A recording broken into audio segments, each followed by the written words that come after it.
So a new set of patch notes came out today about the conquest patch notes.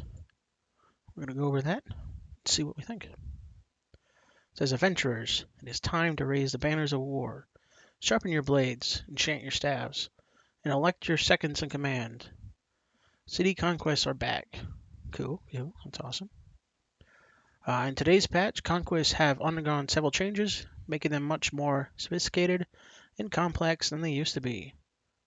This creates a more diverse competitive scene for towns all over. All right.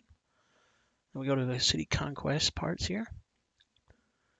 The aim of the major rework is to make conquering a city much harder than before for the attackers, while putting the latter in danger as well in case the aggression fails. All right. This rework was prompted by several strong community feedback, as losing a city from a single attack was deemed too punishing and was likely to make the defeated group quit the game. I can see where they're coming from. That would be pretty demoralizing. We got a new system that they introduced, loyalty. Each city now has a loyalty counter that goes from 0 to 100%. This counter is set to 100% when the city is claimed or conquered. The city passively generates loyalty over time at a rate of 1% every 6 hours. Okay. And it needs 80% loyalty to launch a conquest against another city. Okay. The way I'm reading that, it seems you need to have 80% in your city to be able to launch another conquest against another city. All right. It says during the city conquest, loyalties of both the attacking and defending cities are at stake and could be lost. Well, that's interesting. If the attackers win a city conquest and manage to lower the loyalty of the defending city to 0, they're allowed to take control of the defeated city. Nice. We got a new item, loyalty banners. Both the attacker and defender can build up to 3 loyalty banners, respectively, in the sieging area around the city, the attack city, and within the city walls. The banners of the defender can be built at any time. They're a new regular city building. All right. Just like walls. Cool. While those of the attacker can be built during the siege preparation phase, as usual. This is unchanged. Okay. All loyalty banners must be destroyed by one of the parties to be allowed to destroy the main banner and win the event. The main banner is one connected to the siege tent for the attackers or the town hall for the defenders. All right. The latter is spawned automatically when a siege is declared, while the former is part of the siege tent. All right. Explains how loyalty is lost. So the following table shows the result of different scenarios at the end of the city conquest event. Scenario 1, the attackers win the event by destroying the defender's main banner, town hall banner. 60% loyalty loss for defenders. Ooh, that's a big chunk. If the defender's current loyalty is 0%, the attackers take control of the city. Okay, cool. The defenders win the event by destroying the attacker's main banner,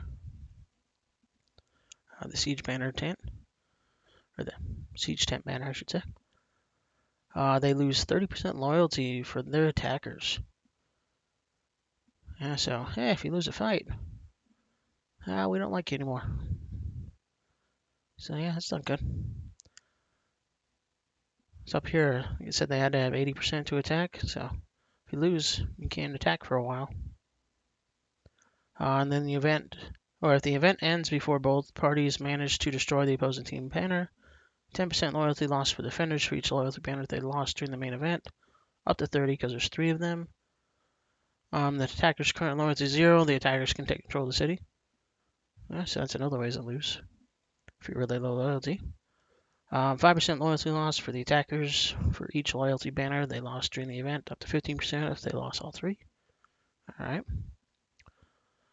Some additional changes they made. During the first 24 hours after a conquest siege is over, only a former attacking city can declare another conquest attempt against a defeated city. That makes sense because back up here it says they lose 60. So they need to be able to fight them again to get it down to 0.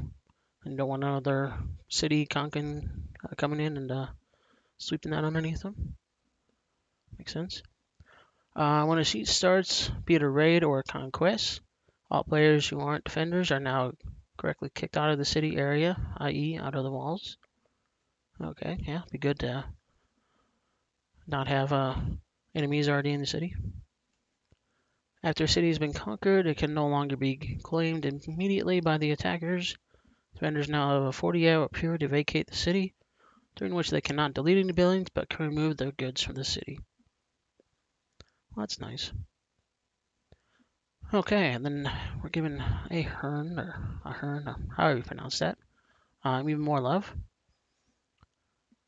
The very last piece of the puzzle is live. The northern continent is now has its own pins for points of interest. Well, that's good. On the world map. That award knowledge points. Good. We definitely need more knowledge points. I got them distributed as follows on here,